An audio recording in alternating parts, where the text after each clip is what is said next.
What's up, everybody, and happy Friday. We have made it through another week and really excited. Today is such a nice day. I'm about to get out here and hit these streets. Really, not really, because if you couldn't tell by my background, I don't know if you guys can see, but I have my nieces this weekend.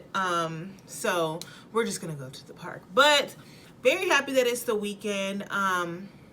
What's weird about this weekend is, so I've been off for the past couple weeks, obviously because of my diagnosis. So Monday is the day that I'm officially going back to work, and I'm actually kind of excited going back to work. It's weird because videos past, I've always been so excited about the weekend because it's time away from work, but now I'm excited about this weekend because I know it's my last weekend before I go back to work, and I am kind of like anxious and very ready to get back into the normal swing of things. Weird, but I guess I'm a working gal. Shout out to my father for teaching me to be a working woman, because that man sure is a working man. Anyway, going on a rant, of course, as always, but let's get right into today's video. As always, God is blessing us. He's always going to be blessing us. So again, because I missed last week, and we have a few more fruit of the spirit to get into before the end of this month.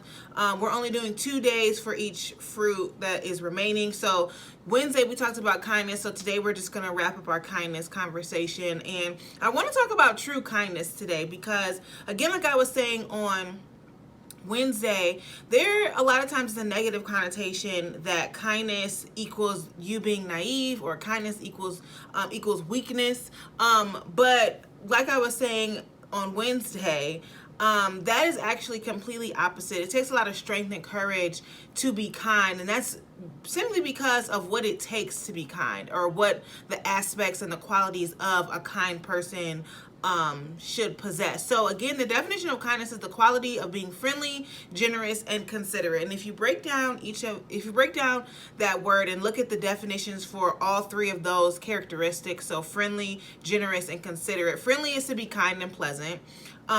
Generous is to pretty much give more than necessary, or give more than what is expected. A lot of times that ends up being monetarily, but it doesn't have to be. It could be giving your time, variety of things. And then being considerate is pretty much being careful not to inconvenience or hurt someone else, or it could be yourself too, because you also want to make sure that you're being considerate of yourself and being kind to yourself, but mainly it's talking about others. So it does take a lot of strength and courage in order to be kind to people, because a lot of times you're doing it to people who don't deserve it, or who haven't necessarily showed you kindness. Because again, I already said this before, like it's very easy to reciprocate positive feelings or a positive action towards someone who is positive towards you. So if someone's being kind to me, or respectful to me, or considerate towards me, it's very easy for me to be kind towards them. But kindness is not just designated towards the people that are being nice to us, or the people that are being kind to us. You also have to extend that kindness to other people as well. So a kind person will possess all of those and will apply it to others as well as themselves, and others being all people as well as themselves. So how do we make this a part of our daily lifestyle?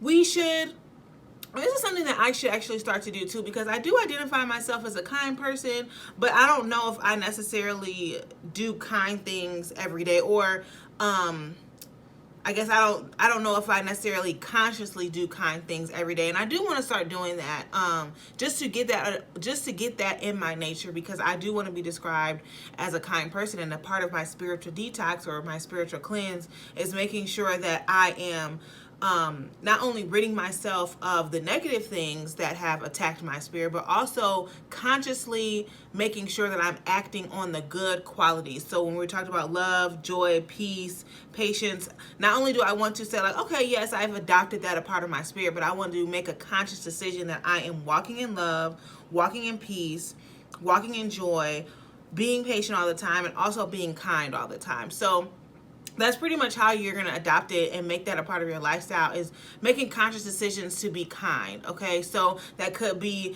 giving to someone who necessarily doesn't have, and it could be again, it could be financially, it could be giving your time, whatever things that you have that someone else is in need of. you could also, if able to, you know, if you have an abundance of, or if you have an excess, because you don't want to put yourself at a worse situation, you know, to uplift someone else. You also have to be kind to yourself, and being kind to yourself knows, you know, your boundaries. That means that you know your own boundaries. So yeah, so that is pretty much how you want to adopt that into your lifestyles, making sure that you're making conscious decisions to be kind and to be, so that means being considerate, being generous, and being friendly to everyone, okay? To everyone, not just the people that are kind to you. And that's a word, especially for me. Honestly, I've gotten better, but you know, if you would have asked me years ago, a lot of times I would only be nice to the people that were nice to me, which is a terrible thing, but me and people just didn't get along, a lot of people. But anyway, so yeah, that is our video for today, and that's going to conclude our topic on kindness. On Monday, we will talk about a new fruit, and we will get into a new portion of our spiritual cleanse that we need to work on. So I hope everyone has a great Friday and a fabulous weekend, and I will talk to you guys again on Monday. Bye.